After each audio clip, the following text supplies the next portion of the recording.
मुस्लिम की कह रहा है, कोई दलित की कह रहा है, कोई किसी को सर्टिफिकेट दे रहा है, तो हिंदुओं के सर्टिफिकेट आप लोग बांट लो भाई। आप आज शंकराचार्य जी ने क्या कहा, शंकराचार्य जी का बयान है। तो मैं अंत में यही कंक्लूड करता हूं कि ये जो बजट है, ये बजट एक प्रकार से दिशाहीन, निराशाजनक, और जो आप लोगों ने जो मैच छपछपाई है ना, मैं चाहूंगा अध्यक्ष जी आपके माध्यम से कि वित्त मंत्री जी जब जवाब दें तो जितनी भी घोषणाएं की हैं उन घोषणाओं का बजट में कितना प्रावधान है ये जरूर बताएं। बहुत बहुत धन्यवाद।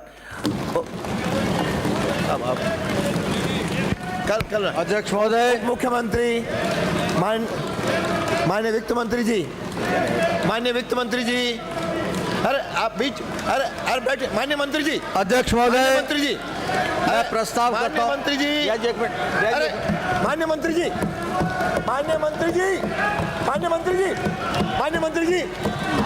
मैं कई दिनों से नोट कर रहा हूँ। माननीय अध्यक्ष महोदय, मैं प्रस्ताव करता हूं सदन का समय आज की कार्यसूची पूरी होने तक के लिए बढ़ाया जाए। कार्यसूची पूरी होने तक, वित्त मंत्री जी के जवाब तक सदन की कार्रवाई बढ़ाई जाती है। माननीय उप मुख्यमंत्री जी, माननीय वित्त मंत्री जी।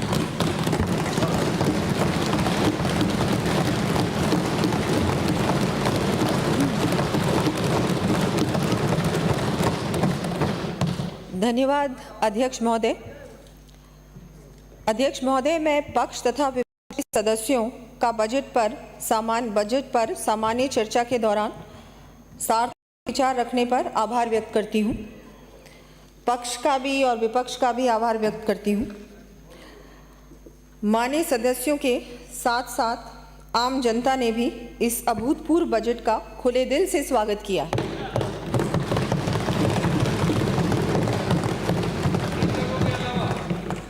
उस पर मैं बाद में आऊँगी।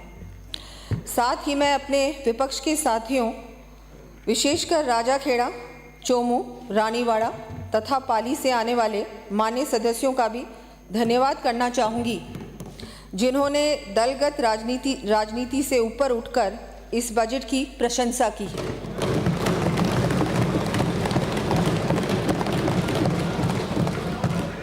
मैं अपने उन विपक्ष के साथियों का भी आभार प्रकट करती हूं, जिन्होंने महत्वपूर्ण सुझाव दिए हैं तथा सकारात्मक आलोचना की है। हमारे बिल्कुल हैं, अभी नेता प्रतिपक्ष ने बहुत सारे सुझाव दिए। ये सुझाव आप पहले ही दे देते जब आपकी सरकार थी, शायद कुछ बदल जाता, कुछ अच्छा हो जाता, प्रदेश की जनता को इतना नुकसान नहीं उठाना पड़ता, ये वित्तीय स्थिति नहीं होती जो हमको मिली है। अब वो तो हो सकता है शायद ही। अब इन सुझावों को ध्यान में रखते हुए प्रदेश को विकास की नई ऊंचाइयों पर ले जाने का भरपूर प्रयास करेंगे। बजट का मात्र विरोध करने वाले सदस्यों के लिए भी मैं कहना चाहूँगी, मुखालिफत से मेरी शख्सियत संवरती है, मैं विरोधियों का बड़ा एहतराम करती हूँ।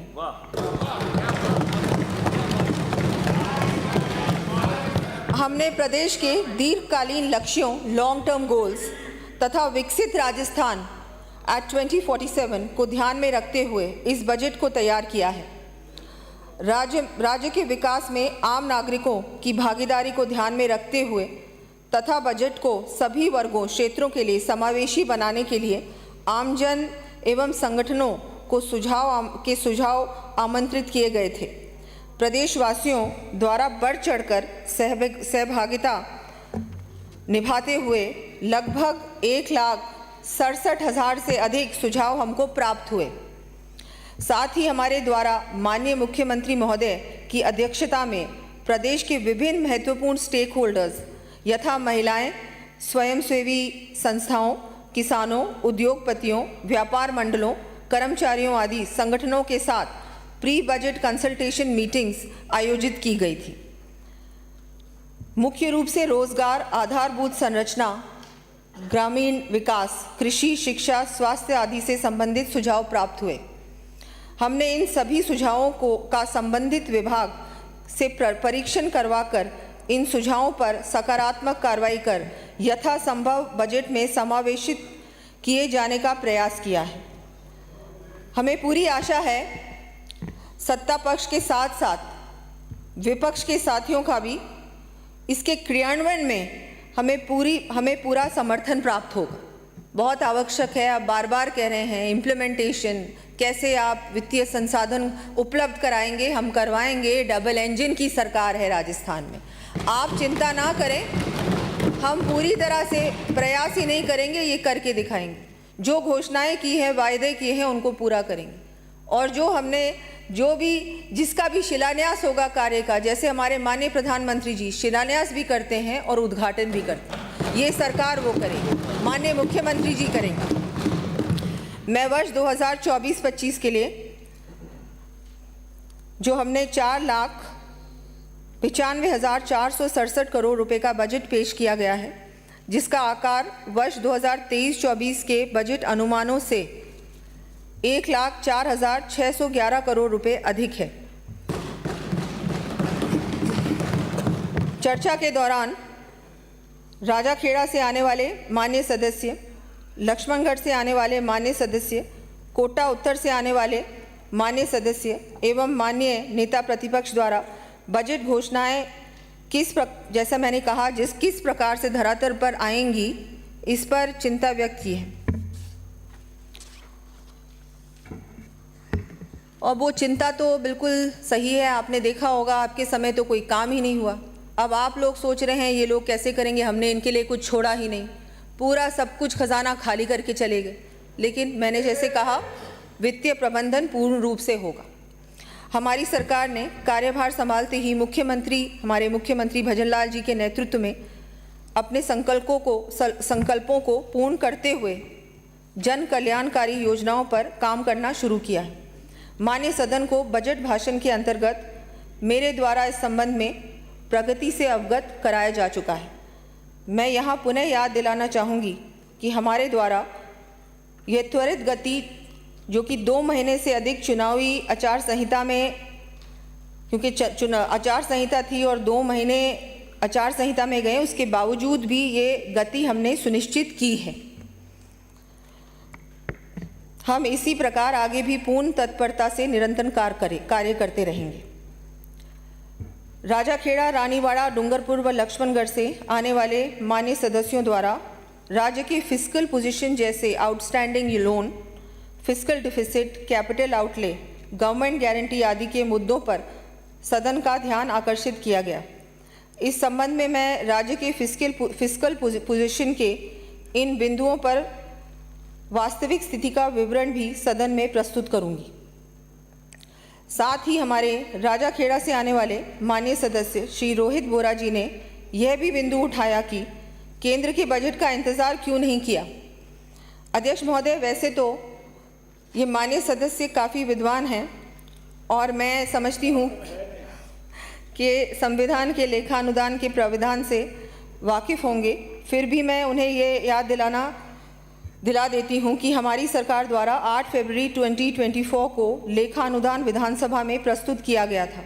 संविधान के प्रावधानों के अनुसरण में हमने वित्तीय वर्ष 2024-25 में 4 माह तक के खर्चे की अनुमति ली थी, जो 31 जुलाई 2024 को समाप्त हो रही थी। अर्थात 1 अगस्त 2024 से वर्ष की शेष अवधि के लिए खर्चे की अनुमति विकास कार्यों के लिए ली जानी आवश्यक थी।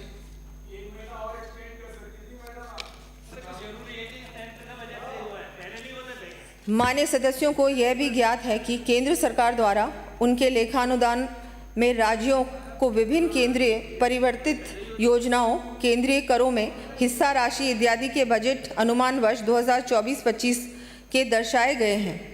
उस आधार पर ही इन आंकड़ों को राज्य के परिवर्तित बजट में शामिल किया है। अब तो माननीय सदस्यों को उनके प्रश्न का उत्तर भली भांति मिल गया होगा। इससे भी अधिक आश्चर्य इस बात का है कि गत सरकार में अपनी वरिष्ठता के कारण संसदीय कार्य को संभालने वाले कोटा उत्तर से आने वाले मान्य विधायक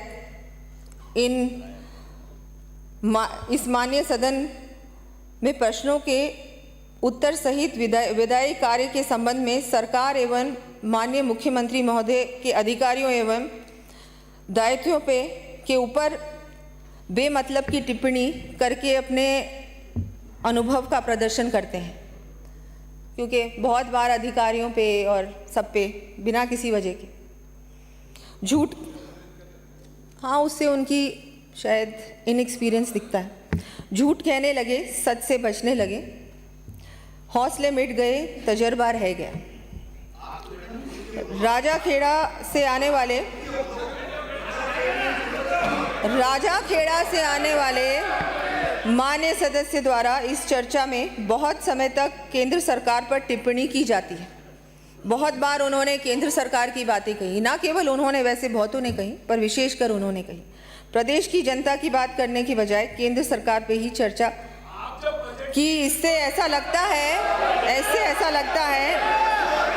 कि शायद इनको सांसद बनना था,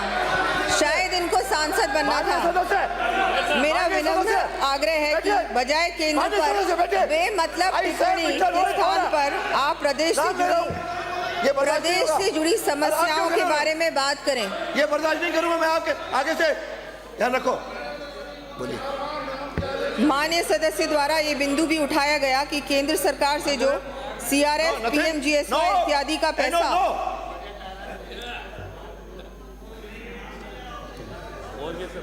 CRF, PMGSY इत्यादि का पैसा राज्य की संचित निधि के माध्यम से प्राप्त होता है को राज्य बजट में दर्शाया गया। उन्होंने टिप्पणी कर ये जानकारी चाहिए कि इस पैसे को परिवर्तित बजट में क्यों शामिल किया जा रहा है। अध्यक्ष महोदय, मैं माननीय सदस्य से ये पूछना चाहूँगी कि केंद्र में हमारी सरकार होने पर भी क्या आपकी गत सरकार CSS संबंधी घोषणाएं नहीं करती थी? हमारी सरकार तो डबल इंजन की सरकार है जो प्रदेश की जनता को पूर्ण रूप से समर्पित है। माननीय सदस्य को ये जानकारी होनी चाहिए कि सदैव ही केंद्र सरकार से विभिन्न केंद्रीय परिवर्तित योजनाओं अथवा जो राशि संचित निधि के माध्यम से आती है वह राज्य के आय व्यय अनुमानों में सम्मिलित रहती है। हमारे रानीवाड़ा से आने वाले माननीय सदस्य द्वारा ये टिप्पणी की कि ये बजट चुनावी बजट है। अध्यक्ष महोदय, मैं आपके माध्यम से माननीय सदस्य को अवगत कराती हूँ कि इनके बजट ज़रूर चुनावी होते होंगे। शुरू के वर्षों में तो जनता के कल्याण के लिए धरातल पर कोई योजना का कार्य किया ही नहीं, परंतु अंतिम वर्ष में चुनावों को देखते हुए लोक लुभावन योजनाओं की थोथी घोषणाएं कर वोटों पर राजनीति से प्रेरित होकर आम जन को गुमराह करने का ज़रूर इन्होंने काम किया।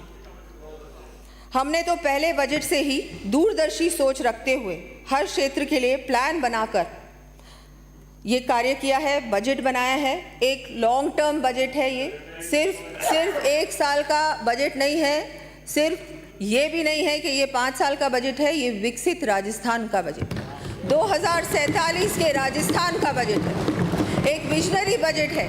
और इसके लिए हम सबको धन्यवाद देना चाहिए हमारे माननीय मुख्यमंत्री जी का, जिनके नेतृत्व में हम सब लोगों ने मिलकर ये इतना अच्छा बजट बनाया, जिसका पूरा लाभ प्रदेश की जनता को हमारे इसी कार्यकाल में मिलेगा। जैसे मैंने कहा कि हमारे इसी कार्यकाल में शिलान्यास भी होगा और उद्घाटन भी, सिर्फ घोषणाएं नहीं जो आपने की।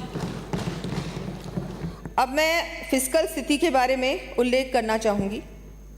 डेट एंड अदर लायबिलिटीज़, ऋण एवं अन्य उत्तरदायित्व। गत कांग्रेस सरकार द्वारा की गई रैशनल एवं थोथी बजट घोषणाओं तथा अनप्रोडक्टिव व्यय के फलस्वरूप वर्ष 2023-24 में राज्य के ऋण एवं अन्य दायित्व हमारी गत सरकार के कार्यकाल वर्ष 2017-18 के दुगने से अधिक बढ़कर 5,70,646 करोड़ रुपए पर पहुंच गए हैं। माननीय सदस्यों को जानकर आश्चर्य होगा कि कांग्रेस सरकार ने प्रदेश के प्रथम 6 से अधिक दशकों में लिए गए ऋण से भी अधिक ऋण केवल 5 वर्ष में ही ले लिया। सोचिए तो सही। इसके परिणाम स्वरूप राज्य के ब्याज भुगतान में अत्यधिक वृद्धि हो गई और ये स्पष्ट है कि कांग्रेस सरकार द्वारा राज्य को डेब्ट के भंवर में फंसा दिया। क्या करें, बिल्कुल अच्छा नहीं। प्रदेश की जनता के लिए तो बिल्कुल अच्छा नहीं किया आपने। माननीय प्रधानमंत्री श्री नरेंद्र मोदी जी के मार्गदर्शन में भगवत गीता तथा रैदास जी के कर्म प्रधान निष्काम कर्म की अवधारणा को आत्मसात करने वाली हमारी सरकार फिस्कल रिस्पॉन्सिबिलिटी को भली भांति समझती है। माननीय मुख्यमंत्री श्री भजन लाल जी के नेतृत्व में हम फिस्कल कंसोलिडेशन पाथ पर अग्रसर हैं। जहां हमारी पिछली सरकार के कार्यकाल में वर्ष 2017-18 में डेट टू जीएसडीपी रेशियो 33.77% था, वहीं चारवाक को अपना आदर्श मानकर ऋणम कृत्वा धृतम पिबेत, ऋण लेकर घी पियो की सोच एवं 5 सितारा होटल के बंद कमरों में अपने अस्तित्व को बचाने के लिए संघर्ष करने वाली गत सरकार के कार्यकाल में वित्तीय कुप्रबंधन के फलस्वरूप वर्ष 2023-24 में राज्य का कुल डेट टू जीएसडीपी रेशियो 37.34% तक पहुंचा दिया। अब वो होटल का खर्चा तो देना ही था ना। महीनों तक बंद, कोरोना से जूझ रही थी, कोविड से जूझ रही थी राजस्थान की जनता, और आप होटलों में बंद थे। क्या करें, अब सरकार को तो बचाना जरूरी था ना आपके लिए। हमारे द्वारा अपने प्रथम पूर्ण बजट में ही डेट टू जीएसडीपी रेशियो में कमी करते हुए इसे 35.97% तक सीमित रखने का प्रयास किया है तथा हम इसी पथ पर चलने के लिए कटिबद्ध हैं। मुझे अत्यधिक अचरज हुआ कि जिस पार्टी की सरकार के मुख्यमंत्री तथा उप मुख्यमंत्री में संवादहीनता हो, बात ही नहीं करते हो, उप मुख्यमंत्री को मंत्रिमंडल छोड़ना पड़े, उस पार्टी के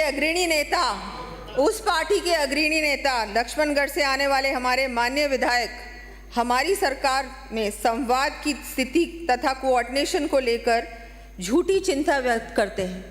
आप हमारी चिंता ना करें, आप तो अभी भी वही लड़ाई लड़ रहे हैं, सब लोग वही लड़ाई लड़ रहे हैं। आप हमें अपने काम पे छोड़ें, हम अच्छा काम करके दिखाएंगे।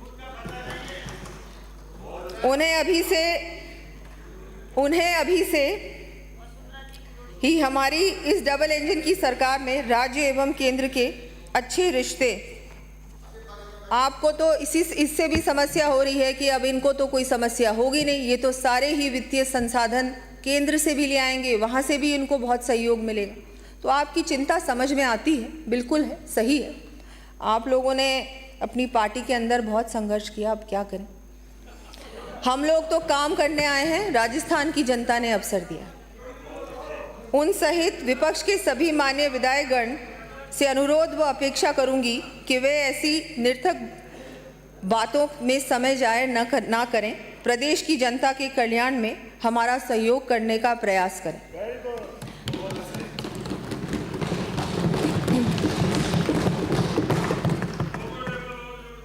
अभी तो उन्हें लोकतंत्र में कई सालों तक जनता विपक्ष की ही भूमिका देने वाली है। बहुत सालों तक आप लोग तो अब इसी की आदत डाल लीजिए, विपक्ष में बैठने की। माननीय अध्यक्ष महोदय, मैं आपके माध्यम से विपक्ष के साथियों को भी कर्म की राह पर चलने के लिए प्रेरित करने की दिशा में कहना चाहूँगी कि ज्ञान के प्रकाश में सत्य की राह पर धर्म की ध्वजा लिए कर्म का संकल्प लो।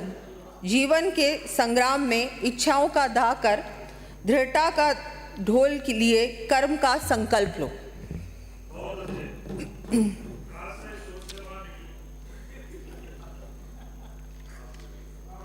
आप अपनी बात कीजिए ना, आपने क्या किया 5 साल?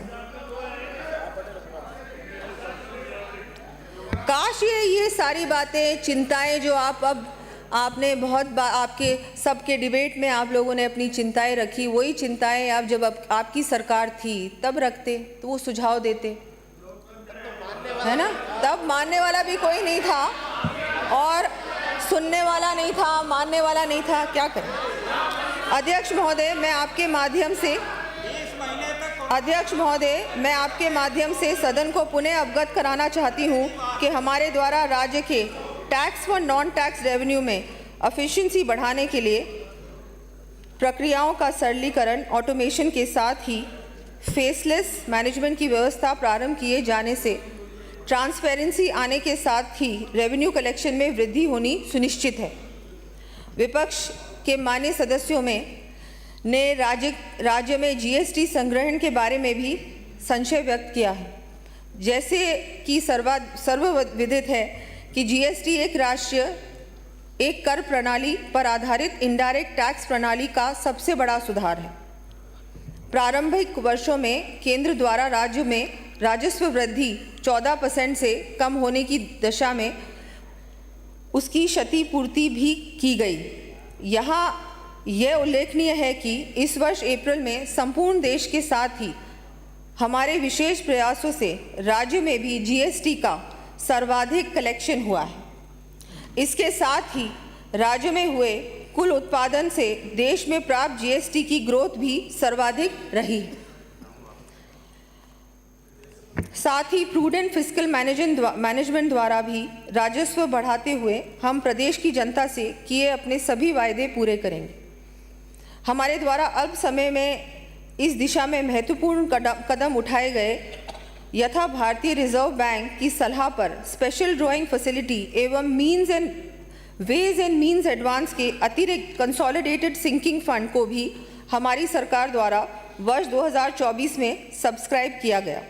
इसके फलस्वरूप राज्य को बाजार दर से 40% कम ब्याज दर पर वित्तीय संसाधन उपलब्ध हो पाएंगे। साथ ही ब्याज दर कम होने से राज्य सरकार पर ब्याज भुगतान का दायित्व भी कम रहेगा। इससे एक और राज्य की विकास के लिए संसाधनों की उपलब्धता सुनिश्चित हुई। वहीं दूसरी ओर ट्रेजरी बिल्स में निवेश से इंटरेस्ट के रूप में आय की प्राप्ति हो रही है। हमारे इस कुशल प्रबंधन से वित्तीय वर्ष 2024-25 में लगभग 150 करोड़ रुपए की बचत अपेक्षित है। इस तरह हमारी सरकार दीर्घकालीन डेब्ट के संबंध में हॉलिस्टिक एवं पर्सपेक्टिव प्लानिंग के आधार पर समुचित कदम उठा रही है। जबकि कांग्रेस सरकार के एडहॉक फिस्कल पॉलिसी मेजर्स के कारण राज्य की अर्थव्यवस्था लगभग डेट ट्रैप की स्थिति में आ गई थी। इन्होंने वही छोड़ा हमारे लिए, लेकिन उसके बावजूद भी बहुत अच्छी प्लानिंग के साथ ये बजट भी तैयार किया गया है। वित्तीय संसाधन भी सारे उपलब्ध होंगे और काम भी बहुत अच्छा होगा। मान्य सदस्यों को जानकर प्रसन्नता होगी कि डबल इंजन की हमारी सरकार के प्रयासों से प्रदेश को केंद्र सरकार से इंफ्रास्ट्रक्चर डेवलपमेंट के लिए लगभग 2000 करोड़ रुपए की अतिरिक्त राशि गत वित्तीय वर्ष के अंत में प्राप्त हो सकी। इंफ्रास्ट्रक्चर डेवलपमेंट के लिए हम लोगों को इसी गत वित्तीय वर्ष में 2000 करोड़ रुपए केंद्र से प्राप्त हुए हैं। ये बहुत बड़ी उपलब्धि है। इससे आधारभूत संरचनाओं के निर्माण के साथ ही राज्य के विकास में भी तेजी आएगी। राजकोषीय घाटा वर्ष 2017-18 में हम राजकोषीय घाटे को 3.04% के स्तर पर छोड़कर गए थे, लेकिन कांग्रेस सरकार ने अपने कार्यकाल में इसको अनियंत्रित रूप से बढ़ाने में कोई कमी नहीं छोड़ी, जिसके फलस्वरूप 2023-24 में राजकोषीय घाटा बढ़कर 4.26% तक पहुंच गया। हमने हमारे परिवर्तित अनुमानों में राजकोषीय घाटे को पुनः कम करते हुए 3.93% के स्तर पर लाने का प्रयास किया है। मैं माननीय सदन को अवगत कराना चाहती हूं कि हमारी सरकार ने इस वर्ष भी राजकोषीय घाटे को FRBM द्वारा निर्धारित सीमा में रखा है तथा भविष्य में भी हम इसे FRBM सीमा में ही रखने के लिए प्रतिबद्ध हैं। गवर्नमेंट गारंटीज राजा खेड़ा से आने वाले मान्य सदस्य ने गवर्नमेंट गारंटीज की स्थिति के संबंध में चिंता व्यक्त की है। अध्यक्ष महोदय, मैं आपके माध्यम से सदन को अवगत कराना चाहती हूं कि कांग्रेस सरकार ने वर्ष 2013-14 के अंत में कुल बकाया राजकीय आउटस्टैंडिंग गवर्नमेंट गारंटीज 85,911 करोड़ रुपए थी, जो हमारी गत सरकार के प्रयासों से वर्ष 2018-19 में घटकर 70,430 करोड़ रुपए रह गई थी। परंतु कांग्रेस सरकार द्वारा इनडिस्क्रिमिनेट तरीके से राजकीय गारंटीज जारी की गई एवं 31 दिसंबर 2023 को बकाया राजकीय गारंटीज 5 साल में ही 50% से भी अधिक बढ़कर 1,08,328 करोड़ रुपए के स्तर पर पहुंच गई।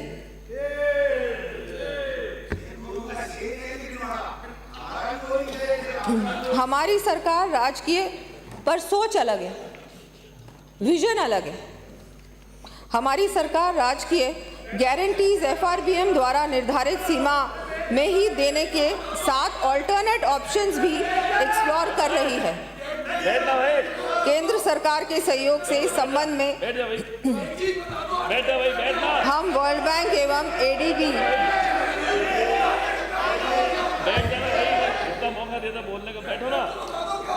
ADB जैसे मल्टीलैटरल इंस्टीट्यूशंस के साथ इस दिशा में कार्य प्रारंभ कर रहे हैं। ग्रोथ स्टेट राज्य सकल घरेलू उत्पाद। माननीय अध्यक्ष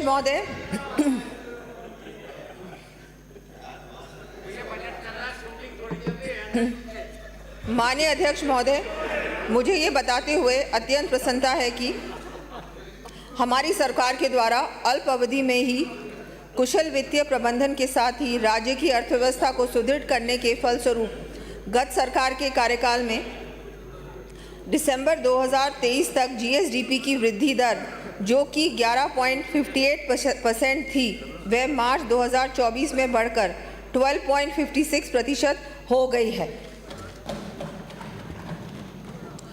इसी प्रकार मैं सदन के सामने ये तथ्य प्रस्तुत करना चाहूँगी कि कांग्रेस सरकार के 5 वर्ष के कार्यकाल में GSDP में औसत वृद्धि दर 11.02% रही थी। यशस्वी प्रधानमंत्री जी के विजन एवं माननीय मुख्यमंत्री जी के एक्शन प्लान के दृष्टिगत हमारी सरकार द्वारा प्रस्तुत बजट में GSDP में वर्ष 2024-25 के लिए 16.53% वृद्धि दर का रोड मैप प्रस्तुत किया गया है। आप आंकड़े बता रहे थे तो मैं भी कुछ आंकड़े आपके सामने रख दूं। नेता प्रतिपक्ष महोदय, सुनो ना, सुना नहीं, काम की बात सुनी नहीं आपने। बिल्कुल सुनो ना, सुने नहीं आप। पूंजीगत व्यय, ये सर्वविदित तथ्य है कि पूंजीगत व्यय कैपिटल एक्सपेंडिचर पर अधिक राशि व्यय किए जाने से राज्य के औद्योगिक विकास को गति मिलने, GSDP में वृद्धि होने, रोजगार के अधिक अवसरों का सृजन होने, पर कैपिटा इनकम में वृद्धि होने के साथ ही प्रदेश का सर्वांगीण विकास सुनिश्चित हो सकेगा। हमारी सरकार के गत कार्यकाल में औसत पूंजीगत व्यय नेट बोरोइंग का 61.52% था, लेकिन कांग्रेस सरकार के फाइनेंशियल मिसमैनेजमेंट एवं ऋण का उपयोग थोथी बजट घोषणाओं तथा अनप्रोडक्टिव राजस्व व्यय में किए जाने के परिणाम स्वरूप औसतन पूंजीगत व्यय नेट बोरोइंग का 41.61% तक गिर गया। मान्य सदस्यों को ये जानकर प्रसन्नता होगी कि अब हम इसे 63.13% तक लाकर गाड़ी को पटरी पर लेके आएंगे।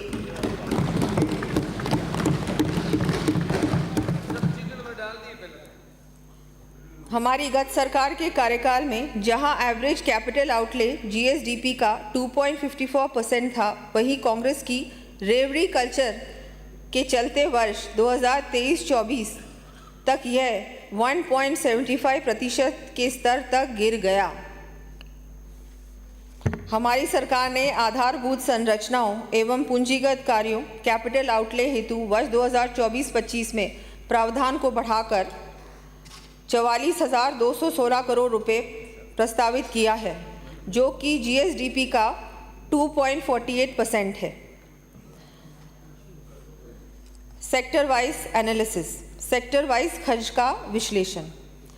माननीय अध्यक्ष महोदय, हमने बजट में हर वर्ग का ध्यान रखते हुए समावेशी बजट प्रस्तुत किया है।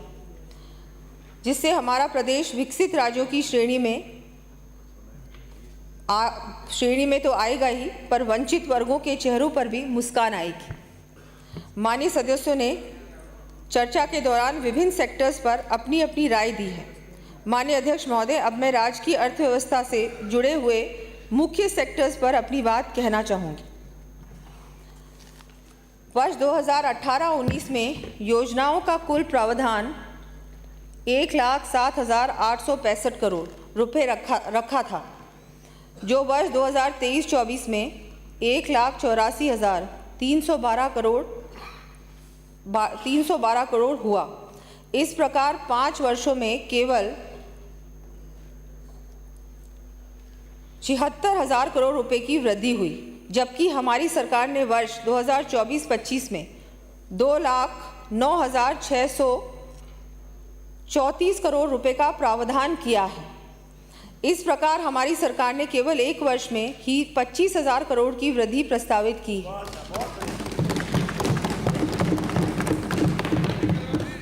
हमारी सरकार ने सामाजिक एवं सामुदायिक सेवाओं, जिसके अंतर्गत मूलभूत सेवाएं जैसे शिक्षा, चिकित्सा एवं पेयजल इत्यादि आती हैं, में वर्ष 2024-25 में स्कीम एक्सपेंडिचर में 18% की वृद्धि प्रस्तावित की है। मैं माननीय सदस्यों को कुछ प्रमुख क्षेत्रों में हमारे द्वारा की जा रही वृद्धि के बारे में अवगत कराना चाहूँगी। सड़कें 1,655 करोड़ रुपए, पेयजल 3,496 करोड़ रुपए, सिंचाई 2,277 करोड़ रुपए, ऊर्जा 4,490 करोड़ रुपए, चिकित्सा 3,647 करोड़ रुपए, शिक्षा 7,064 करोड़ रुपए, सामाजिक सुरक्षा व अन्य 4,581 करोड़ रुपए, कृषि बजट 7,600 करोड़ रुपए से अधिक।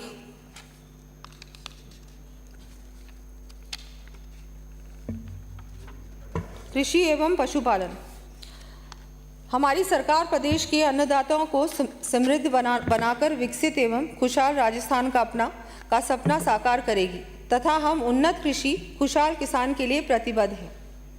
हमारी सरकार कांग्रेस की तरह तथ्यहीन थोथी घोषणाओं की बजाय किसानों को सभी तरह से संबल देने का प्रयास कर रही है।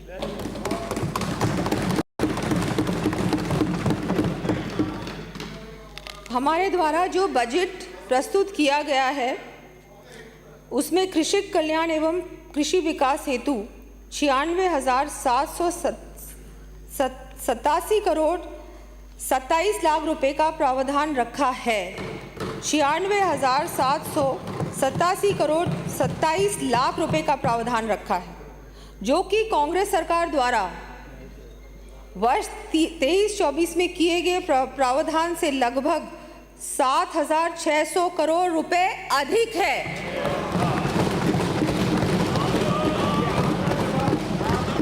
आप मुझे आंकड़े गिना रहे थे, मैं भी आपको कुछ स्पष्टीकरण देना चाहूँगी। आपके आंकड़े पता नहीं कहाँ से आप लेके आए थे।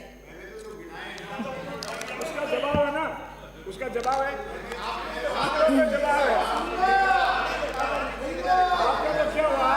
2 दिन बाद पेपर दे दिया। किसान साथियों को सिंचाई हेतु जल की पर्याप्त उपलब्धता रहे, इसके लिए हमने दीर्घकालीन योजना के तहत Rajasthan integrated water grid mission प्रारंभ कर 50,000 करोड़ रुपए से अधिक के कार्य किए जाने का लक्ष्य लिया है। मैं यहाँ पिछली सरकार के बारे में कहना चाहूँगी कि कहीं भी पानी का नामो निशान नहीं, वह बैठे बैठे मगर कश्तियाँ बनाते रहते थे। जल जीवन जैसी केंद्र की महत्वाकांक्षी योजना जल जीवन मिशन, आप यहाँ राजस्थान में उसको इम्प्लीमेंट नहीं कर पाए पूरी तरह से, और उसके बारे में और मैं कुछ नहीं कहना चाहूँगी, बहुत कुछ कहने को है।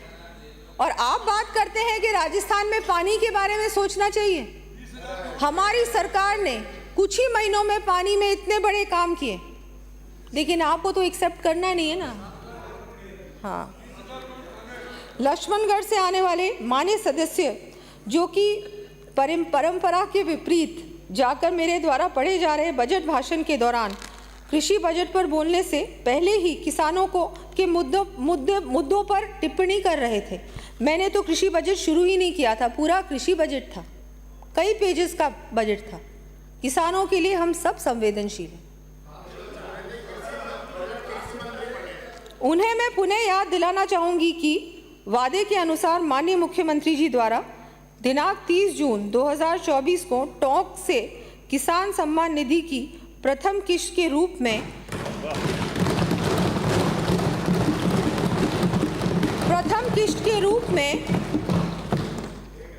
66 लाख किसान भाइयों को डीबीटी के माध्यम से किसान सम्मान निधि की अतिरिक्त राशि 650 करोड़ रुपए सीधे बैंक खातों में स्थानांतरित की। राजस्थान के इतिहास में ये पहली बार है जब हमारे प्रदेश के अन्नदाताओं को राज्य सरकार द्वारा इतनी बड़ी संख्या में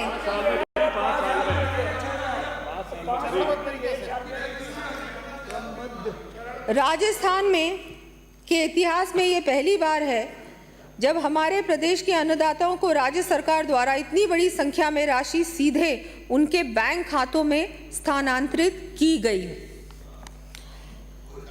हमारे यशस्वी प्रधानमंत्री श्री नरेंद्र मोदी जी ने किसान कल्याण के लिए अनेक योजनाएं शुरू की जिनका लाभ प्रदेश के किसानों को मिल रहा है।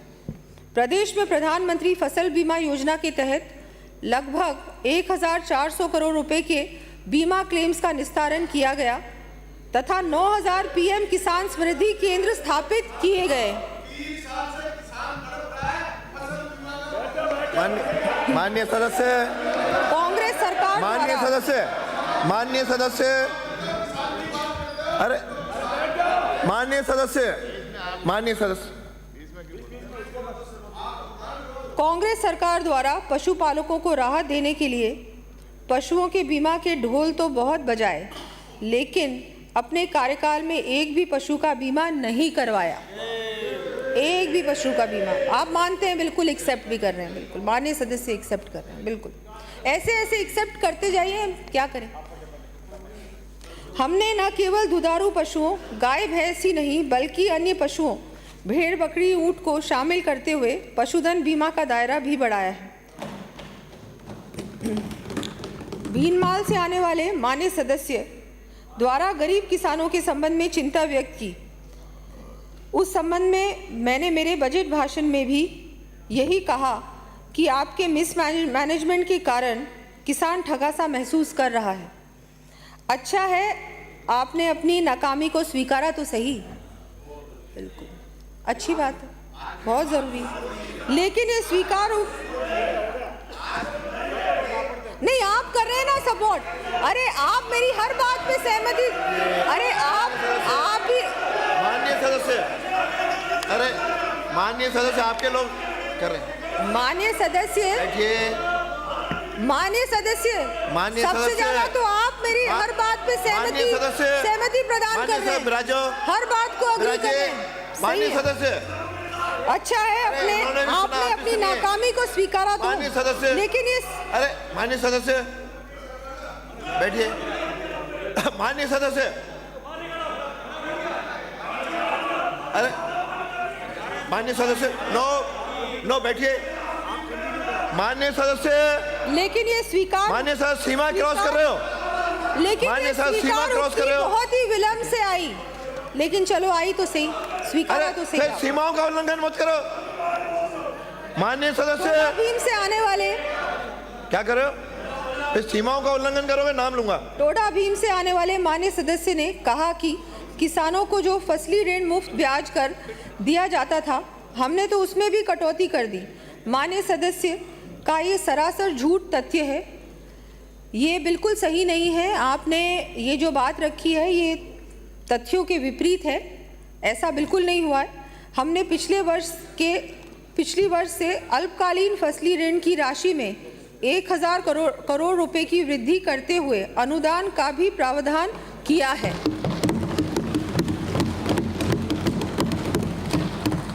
साथ ही हमने पशुपालक साथियों के लिए गोपाल क्रेडिट कार्ड योजना भी प्रारंभ की है।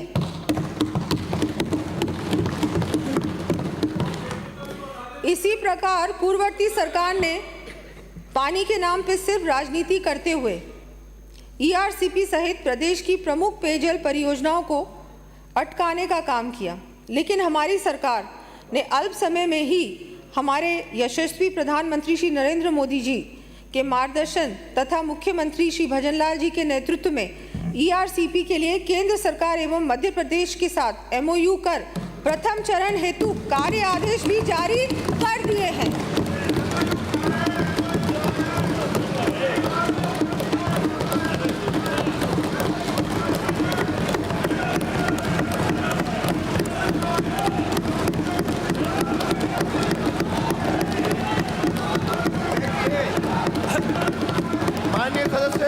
माननीय सर, बहुत हो गया, बहुत हो गया।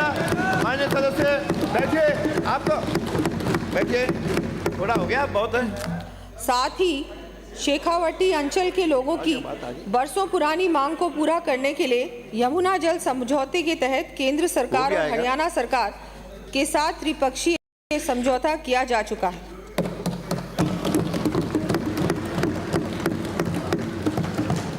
ऊर्जा क्षेत्र में नवाचार एवं सुधार।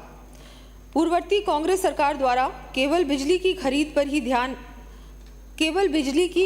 ही ध्यान दिया गया। राज्य में स्वयं के प्लांट्स की उत्पादन क्षमता बढ़ाने तथा उपलब्ध क्षमता का पूर्ण उपयोग करने पर कोई ध्यान नहीं दिया गया। माननीय नेता प्रतिपक्ष यह तो अब भी मानेंगे कि आपकी सरकार के 5 साल के कार्यकाल में एक भी पावर जनरेशन प्लांट की स्थापना नहीं हुई और आप सोलर ऊर्जा की बात करते हैं। और ये भी सबको विदित है, ये भी सबको विदित है कि माननीय मुख्यमंत्री जी के विशेष प्रयासों से अब राज्य 33,000 मेगावाट उत्पादन क्षमता स्थापित करने की दिशा में अग्रसर है।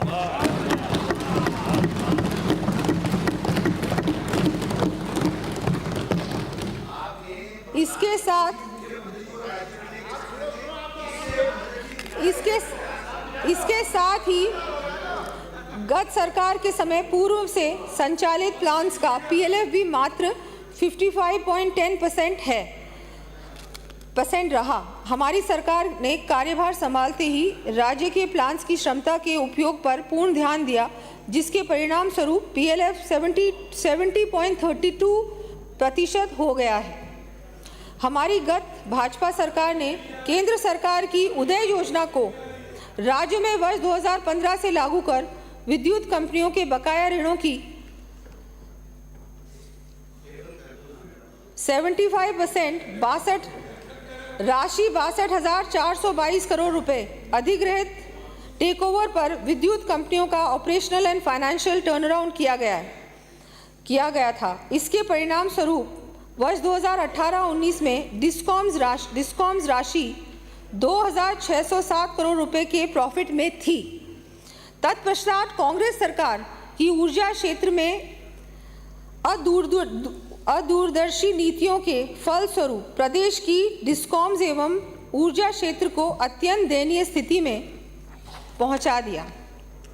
इसी का परिणाम रहा कि वर्ष 2020-21 से डिस्कॉम्स पुनः घाटे की स्थिति में आ गए और दिसंबर 2023 तक डिस्कॉम्स का अक्यूमुलेटेड लॉस राशि 1,01,215 करोड़ रुपए व बकाया ऋण राशि 91,767 करोड़ रुपए हमें विरासत में मिले। इतना घाटा। हमारी सरकार ऊर्जा क्षेत्र में निरंतर नवाचार के लिए प्रतिबद्ध है। हमारी सरकार द्वारा विगत कुछ समय में ही इस संबंध में केंद्र सरकार के विभिन्न पीएसयू से एमओयू किए जाकर उनको धरातल पर लाने का काम शुरू कर दिया है, जिससे राज्य में सबको निर्बाध बिजली मिल सकेगी और साथ ही डिस्कॉम्स की आर्थिक स्थिति भी सुधरेगी। विपक्ष के माननीय सदस्यों द्वारा तथ्यों को तोड़ मरोड़ के रखने की श्रृंखला में बायतू से आने वाले सदस्य ने कहा कि कैप्टिव पावर प्लांट्स पर लगने वाले विद्युत शुल्क इलेक्ट्रिसिटी ड्यूटी समाप्त कर दी गई। यहाँ मैं पुनः स्पष्ट करती हूँ कि इसमें कैप्टिव पावर प्लांट्स पर लगने वाले विद्युत शुल्क को समाप्त नहीं किया गया है, मात्र कैप्टिव पावर प्लांट्स के ऑक्सिलरी एनर्जी कंजम्पशन वाले भाग पर लगने वाले विद्युत शुल्क इलेक्ट्रिसिटी ड्यूटी को ही समाप्त किया गया है। लगता है माननीय सदस्य ने पूर्व में ध्यान से पूरी बात नहीं सुनी हो, सुनी भी नहीं आप लोगों ने, पढ़ी भी नहीं, जो मर्जी है आप बोलते गए। बोलने के लिए बोलना पड़ता है, समझ में आता है, बोलना ही विपक्ष है, आप बोलेंगे। माननीय अध्यक्ष महोदय, कांग्रेस सरकार द्वारा किसानों को दिन के समय 2 बार बिजली माननीय ये उछल के बोलने की जरूरत नहीं है। I will name you. आज मुझे मजबूरन बाहर निकालने के लिए कहना पड़ेगा। मिस्टर बोरा, माइक यू, तीसरी बार कह रहा हूं, और अब की बार यदि इस तरह किया तो मैं तुरंत बाहर भेजने के मजबूर होऊंगा। माननीय अध्यक्ष महोदय, कांग्रेस सरकार द्वारा किसानों को दिन के समय 2 बार बिजली उपलब्ध कराने की घोषणा की गई, परंतु उस पर अमल नहीं किया गया और वह कागजी घोषणा बनकर रह गई। मैं सदन को आश्वस्त करना चाहूंगी कि हम 2027 तक किसान भाइयों को दिन के समय भी बिजली उपलब्धता सुनिश्चित करेंगे।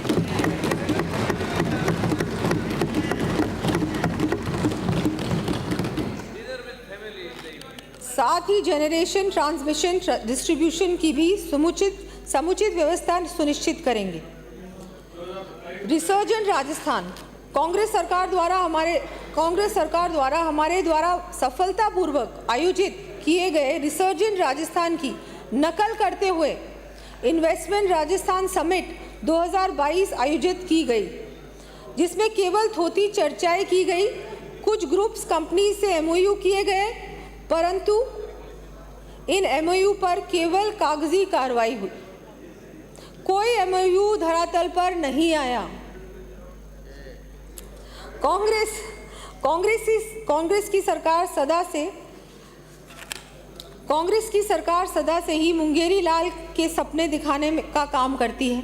आप बहुत सारी घोषणाएं करते, बहुत किए आपने, सपने भी दिखाए, ये सारे समिट्स के नाटक भी किए, लेकिन काम क्या किया? यही कारण है कि आज सब लोग रो रहे हैं। सड़कों की हालत तो मैंने देखी है, क्या हालत करके छोड़ गए आप। फाइनेंशियल स्थिति के बारे में बोलेंगे तो पता नहीं क्या आप लोगों ने कर दिया। जाते जाते तो आपने कुछ भी नहीं छोड़ा। हमारी सरकार ने रिन्यूएबल एनर्जी को बूस्ट करने के लिए नई लैंड पॉलिसी लागू की है, जिससे राज्य की ऊर्जा आवश्यकताएं पूरी होने के साथ ही पर्यावरण में भी सुधार होगा। साथ ही हमने प्रदेश में बड़े उद्योगों के साथ ही एमएसएमई को बढ़ावा देने का कार्य प्रारंभ से ही शुरू कर दिया है। चिकित्सा एवं स्वास्थ्य, बड़े दुर्भाग्य की बात है कि चिकित्सा एवं स्वास्थ्य जैसे आम जनता के जीवन से जुड़े संवेदनशील विषय पर भी विपक्ष द्वारा जनता को ये कहकर गुमराह किया जा रहा है कि हमारे द्वारा पूर्ववर्ती सरकार द्वारा चलाई गई स्वास्थ्य योजनाओं को बंद किया जा रहा है। माननीय अध्यक्ष महोदय, मैं आपके माध्यम से सदन को आश्वस्त करना चाहूँगी कि हेल्थ फॉर ऑल के सिद्धांत पर कार्य करते हुए स्वास्थ्य से जुड़ी हुई योजनाओं को और अधिक बेहतर कर मुख्यमंत्री आरोग्य योजना, माँ योजना में कैंसर जैसी गंभीर बीमारियों के इलाज के लिए आईपीडी के साथ साथ डे केयर पैकेज, बच्चों के लिए पीडियाट्रिक पैकेज एवं अन्य पैकेजेस का रैशनलाइजेशन किया जा रहा है। इसी क्रम में हम पब्लिक हेल्थ इंफ्रास्ट्रक्चर को मजबूत करने के साथ ही विस्तार के लिए भी प्रतिबद्ध है। यशस्वी प्रधानमंत्री माननीय श्री नरेंद्र मोदी जी के विजन के अनुरूप हमने चिकित्सा एवं स्वास्थ्य के आधारभूत ढांचे के विकास के लिए पहला पूर्ण बजट में ही नेशनल हेल्थ पॉलिसी 2017 के निर्धारित लक्ष्य से भी अधिक कुल व्यय का 8.26% राशि 27,660 करोड़ रुपए का प्रावधान किया है, जो गत सरकार के 5 वर्षों के औसत से लगभग 1.5 प्रतिशत अधिक है।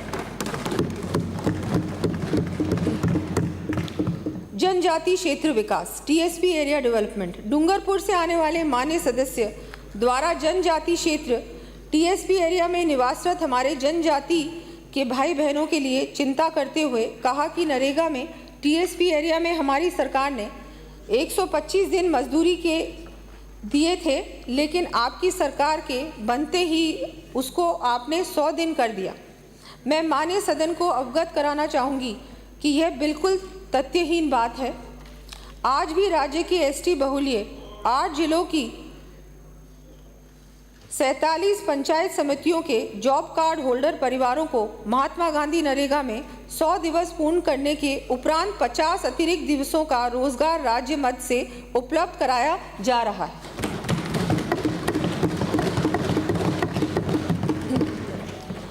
हमारी सरकार जनजाति क्षेत्र के विकास तथा वहां निवास करने वाले परिवारों की खुशहाली के लिए संवेदनशील है। इसी क्रम में हमारे द्वारा गोविंद गुरु जनजातीय क्षेत्रीय विकास योजना भी प्रारंभ की जा रही है।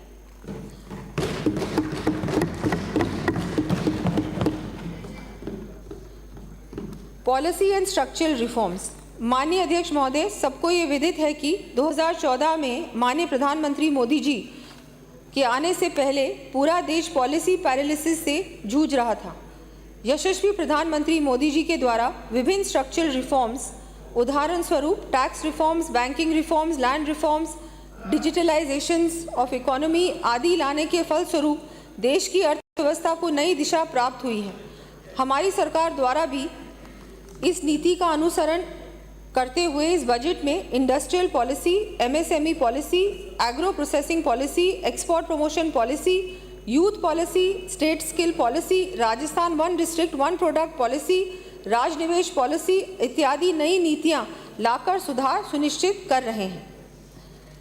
हमारे यशस्वी प्रधानमंत्री जी ने लाल किले की प्राचीर से कहा था, हमें जल्द से जल्द गुलामी की मानसिकता और गुलामी के प्रतीक चिन्हों को समाप्त कर नए आत्मविश्वास से भरे नए भारत की स्थापना करनी है।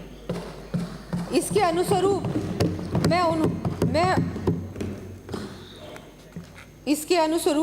में उन्होंने आज के समय में अनुपयोगी हो चुके पुराने आपराधिक कानूनों को हटाकर उनके स्थान पर नवीन न्यायिक विधियों को लागू करवाया है।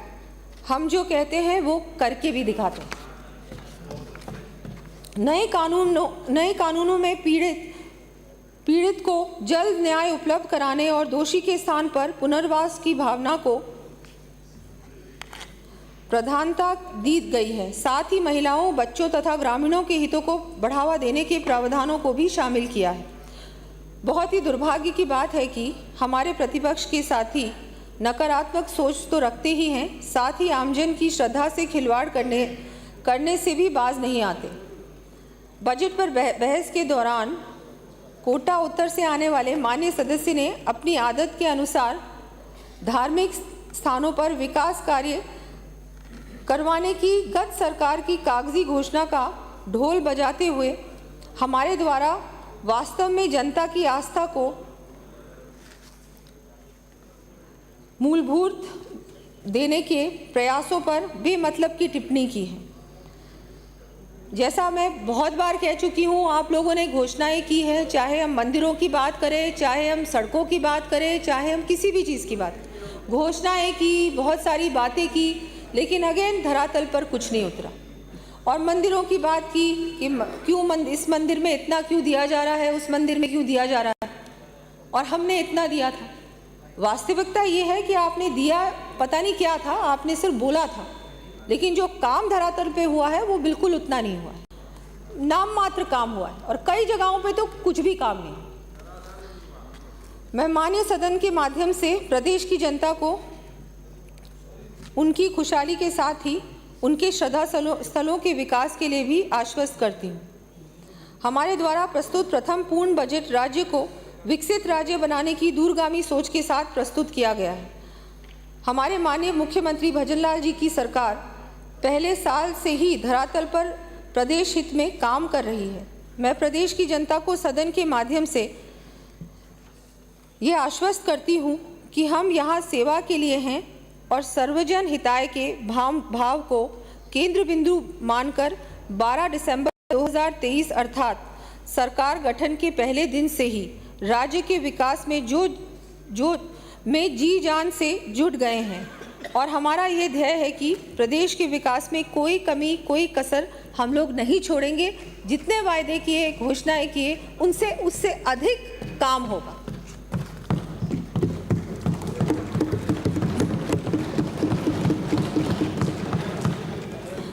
माननीय अध्यक्ष महोदय, अब मैं नवीन घोषणाएं प्रस्तावित कर रही हूं।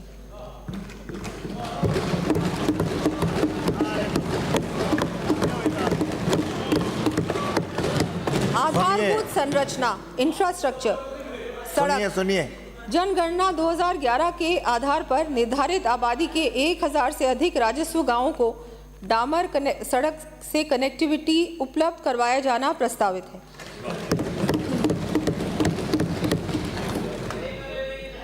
प्रदेश में सड़कों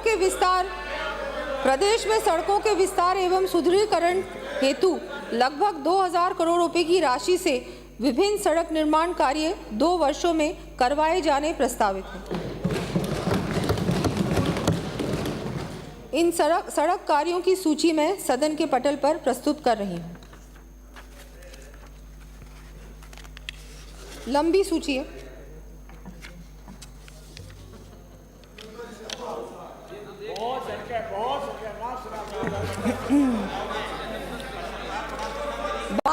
बाड़मेर जिले में अंतर्राष्ट्रीय सीमा पर स्थित मुख्य सड़कों से वंचित सामरिक दृष्टि से महत्वपूर्ण 34 सैनिक चौकियों तक सुगम पहुंच बनाने एवं सैनिकों की सुविधा के लिए चरणबद्ध रूप से 48 करोड़ रुपए की लागत से सड़कों का निर्माण किया जाएगा।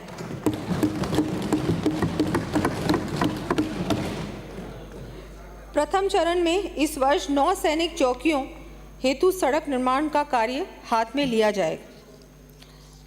नगरीय विकास भिवाड़ी के सुनियोजित विकास के लिए मास्टर ड्रेनेज प्लान तैयार किया जाकर तथा अजमेर शहर में अनासागर के पास के क्षेत्र में नालों एवं ड्रेनेज संबंधी कार्य हाथ में लिए जाएंगे।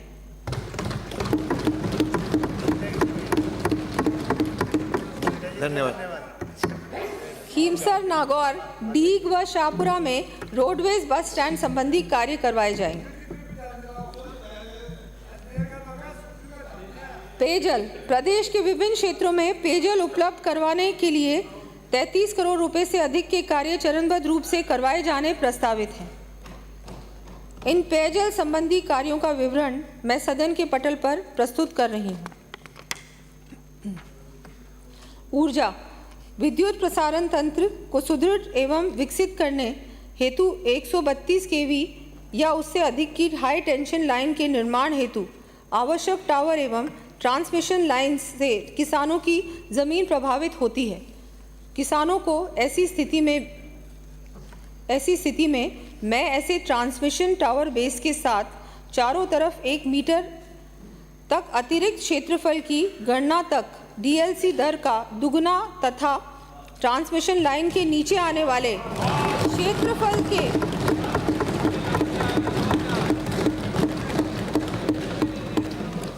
डीएलसी दर का दुगना तथा ट्रांसमिशन लाइन के नीचे आने वाले क्षेत्रफल के पेटे डीएलसी की 30% की दर से मुआवजा दिए जाने की घोषणा करती हूँ।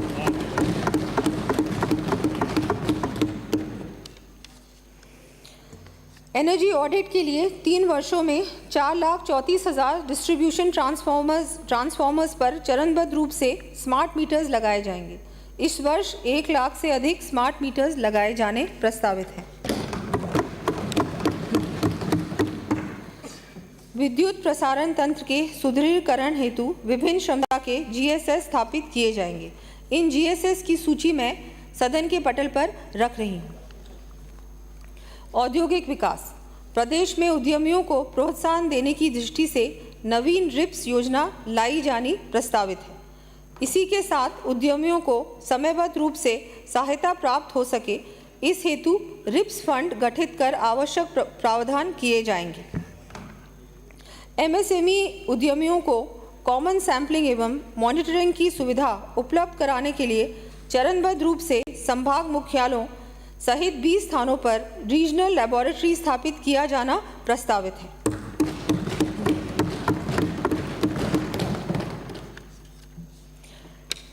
राजस्थान वित्त निगम के वित्तीय सुदृढ़ीकरण हेतु वर्ष 2024-25 में राज्य सरकार एवं रीको द्वारा 50-50 करोड़ रुपए की अंश पूंजी का सहयोग प्रदान किया जाना प्रस्तावित है।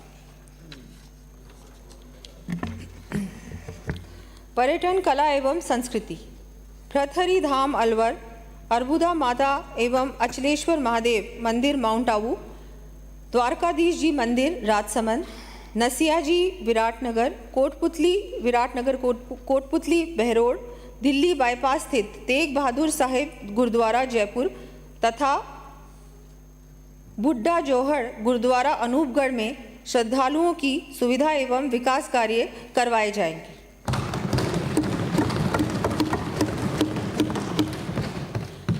वरिष्ठ नागरिक तीर्थ यात्रा योजना के तहत 15,000 यात्रियों को स्पेशल ट्रेन द्वारा अयोध्या स्थित राम मंदिर के दर्शन करवाए जाने प्रस्तावित है।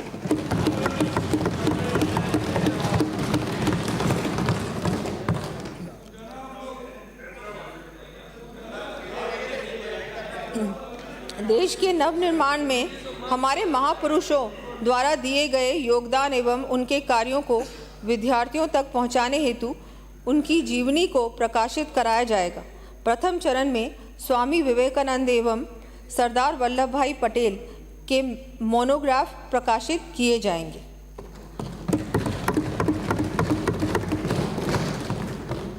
वन एवं पर्यावरण।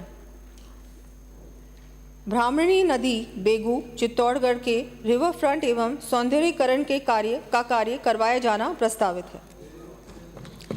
साथ ही अजमेर शहर में पार्क व आदर्श नगर में मातृवन विकसित किए जाएंगे।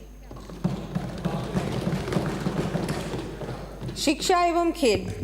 प्रदेश में उच्च एवं तकनीकी शिक्षा के विस्तार के लिए विभिन्न महाविद्यालयों की स्थापना व क्रमोन्नयन किए जाने, नवीन संकाय विषय खोले जाने तथा विभिन्न छात्रावासों के निर्माण संबंधी कार्य करवाए जाने प्रस्तावित है। इन कार्यों का विवरण मैं सदन के पटल पर प्रस्तुत कर रही हूँ।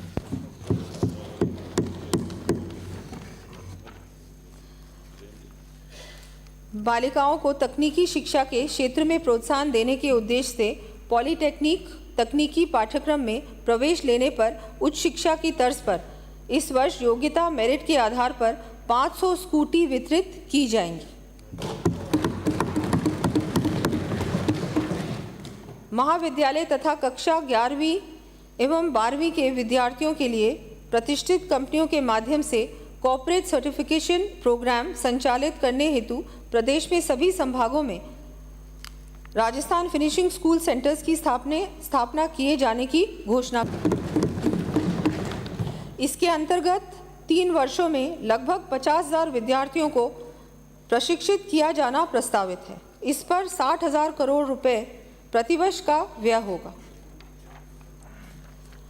प्रदेश के विद्यार्थियों को व्यावसायिक शिक्षा एवं कंप्यूटर शिक्षा प्रदान करने तथा स्कूली शिक्षा के विस्तार की दृष्टि से विभिन्न पाठ्यक्रम विषय शुरू करने तथा स्कूलों व आईसीटी लैब्स की स्थापना किए जाने संबंधी कार्य करवाए जाएंगे। इन कार्यों का विवरण मैं सदन के पटल पर प्रस्तुत कर रही हूँ। विद्यार्थियों तथा आमजन के विज्ञान के प्रति रुचि एवं जागरूकता बढ़ाने के उद्देश्य से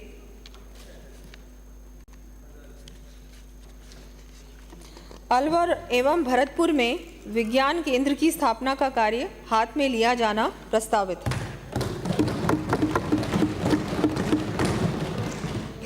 इन पर लगभग 45 करोड़ रुपए का व्यय होगा। भरतपुर में 13 करोड़ रुपए की लागत से डिजिटल प्लानिटेरियम स्थापित किया जाएगा। जयपुर में state remote sensing application centre का उपकेंद्र खोला जाएगा। प्रदेश में एनसीसी कैडेट्स की संख्या में लगभग 11,000 की वृद्धि की जाकर नागौर, जैसलमेर एवं बांसवाड़ा में एनसीसी कार्यालय स्थापित किए जाने प्रस्तावित है।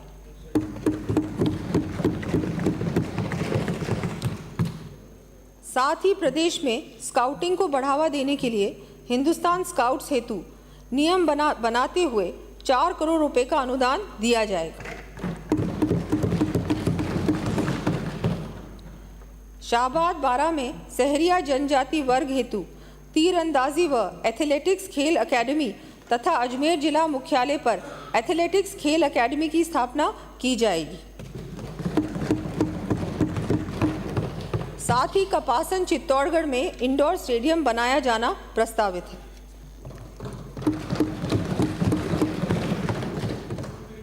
चिकित्सा एवं स्वास्थ्य, दुर्लभ बीमारियों से पीड़ित बच्चों को राहत देने के लिए मुख्यमंत्री आयुष्मान बाल संबल योजना प्रारंभ कर 5,000 रुपये मासिक सहायता दिए जाने की घोषणा करती हूँ।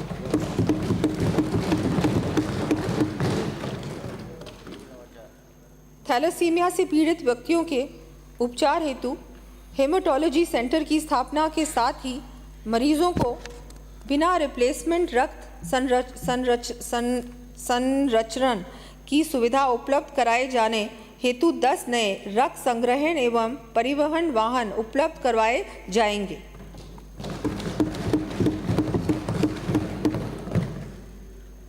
अजमेर, भरतपुर, केलवाड़ा, बारा, उदयपुर की औषधि निर्माण रसायन शालाओं का ऑटोमेशन करते हुए नवीन मशीनें स्थापित की जाएंगी।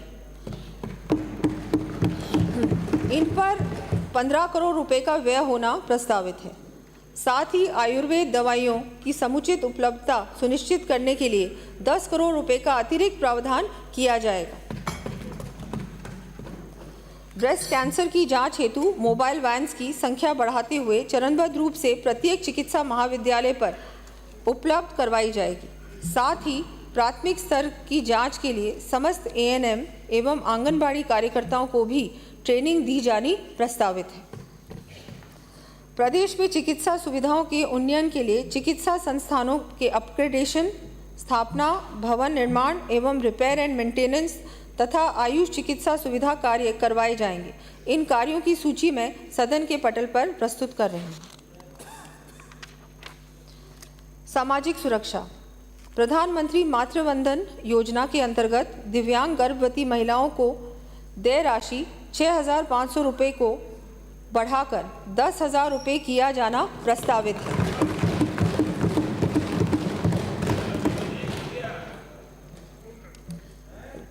राजीविका के अंतर्गत संचालित संकुल स्तरीय संगठनों के लिए कार्यालय भवन निर्माण, मरम्मत एवं नवीनीकरण हेतु विधायक स्थानीय क्षेत्र विकास योजना एवं राज्य वित्त आयोग के अंतर्गत 100 करोड़ रुपए व्यय किए जाने प्रस्तावित है। प्रदेश में ओपन बोरवेल के अंदर गिरकर किसी शिशु बालक को अपने प्राण न गंवाने पड़े, इस दृष्टि से समस्त पुराने तथा नए खुदने वाले बोरवेल की एंट्री ऑनलाइन पोर्टल पर किया जाना अनिवार्य किया जाएगा तथा प्रत्येक बोरवेल के लिए जिम्मेदारी भी निर्धारित की जानी प्रस्तावित है। माननीय सदस्यों को विदित है कि आज भी हमारे सफाई कर्मचारी किन विषम परिस्थितियों में कार्य करते हैं। ऐसी स्थिति में उनके स्वास्थ्य का समुचित ध्यान रखने की दृष्टि से RGHS के अंतर्गत लंग्स, किडनी एवं स्किन आदि से संबंधित बीमारियों के विशेष पैकेज निःशुल्क उपलब्ध करवाए जाने की घोषणा करती हूँ।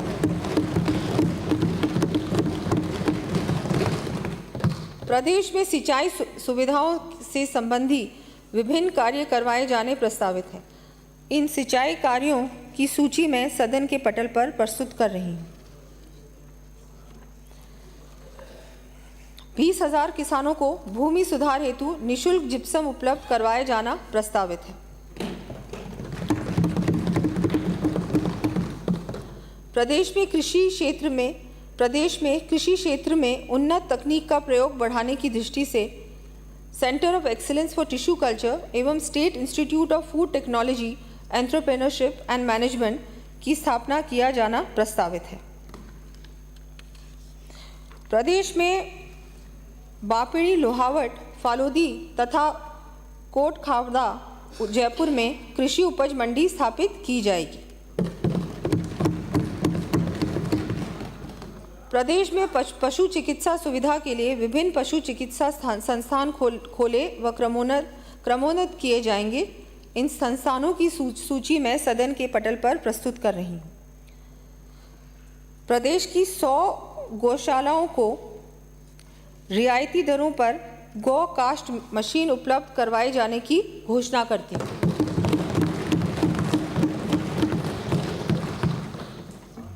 साथ ही डेयरी सेवाओं के विस्तार एवं बेरोजगार युवाओं को रोजगार उपलब्ध कराने के उद्देश्य से 2 वर्षों में 2000 नए डेयरी बूथ खोले जाएंगे।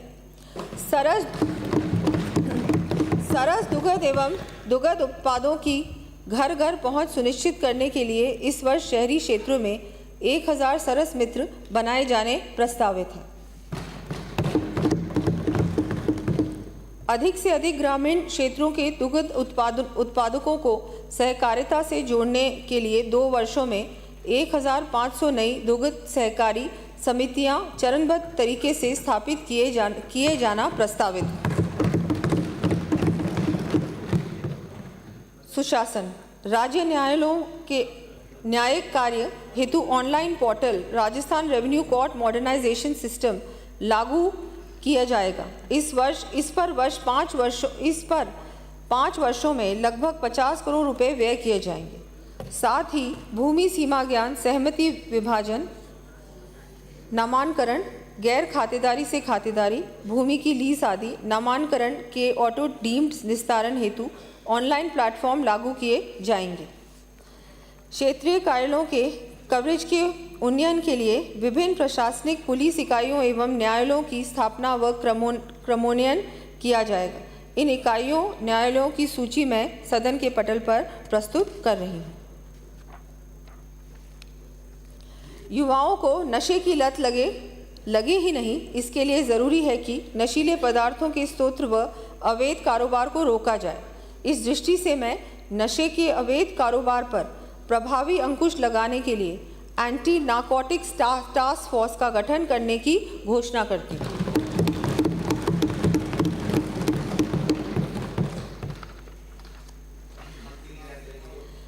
राजस्थान पुलिस को बेहतर तकनीकी प्रशिक्षण सुविधा प्रदान करने के लिए पुलिस दूरसंचार प्रशिक्षण केंद्र का अपग्रेडेशन एवं विस्तार कर राजस्थान पुलिस तकनीकी प्रशिक्षण अकेडमी के रूप में स्थापना की जाएगी।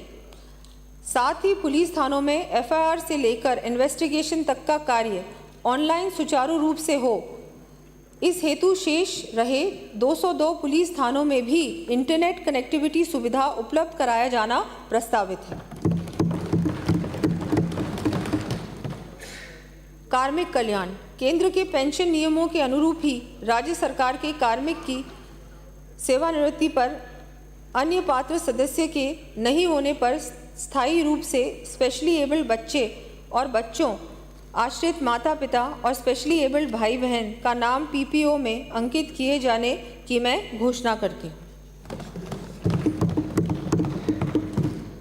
राजस्थान गवर्नमेंट हेल्थ स्कीम के अंतर्गत राजकीय उपक्रमों, स्वायत्त शासी संस्थाओं, बोर्ड, निगम, विश्वविद्यालय आदि के आरजीएसएस कार्ड धारक कार्मिकों एवं पेंशनरों की आउटडोर चिकित्सा सुविधा व्यय की प्रतिवर्ष सीमा को 20,000 रुपये से बढ़ाकर 30,000 रुपये करने की घोषणा करती हूँ।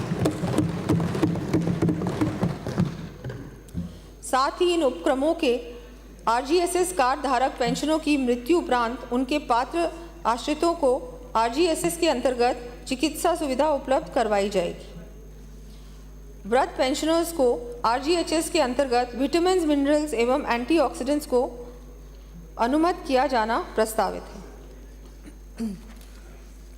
अध्यक्ष महोदय, मैं आपके माध्यम से सदन को पुनः विश्वास दिलाना चाहती हूँ कि माननीय प्रधानमंत्री श्री नरेंद्र मोदी जी के मार्गदर्शन व माननीय मुख्यमंत्री श्री भजनलाल जी के कौशल नेतृत्व में हमारी सरकार प्रदेश को विकास की ऊंचाइयों तक ले जाने में कोई कसर नहीं रखेगी। जन सामान्य के कल्याण के लिए शुरू की गई हमारी योजनाएं योजनाओं के माध्यम से अंतिम छोर पर खड़े व्यक्ति के चेहरे पर मुस्कान लाने का हम अथक प्रयास करेंगे। मैं यहाँ आह्वान करना चाहूँगी, रुको ना तुम, थको ना तुम, राह से भटको ना तुम। अपने अडिग विश्वास से एक राह का संकल्प लो, ज्ञान से झुके रहो, विश्वास से डटे रहो, जीवन साकार जो करे उस ज्ञान का संकल्प लो। जय हिंद। धन्यवाद। सदन की बैठक गुरुवार 18 जुलाई 2024 के प्रातः 11 बजे तक के लिए स्थगित की जाती है।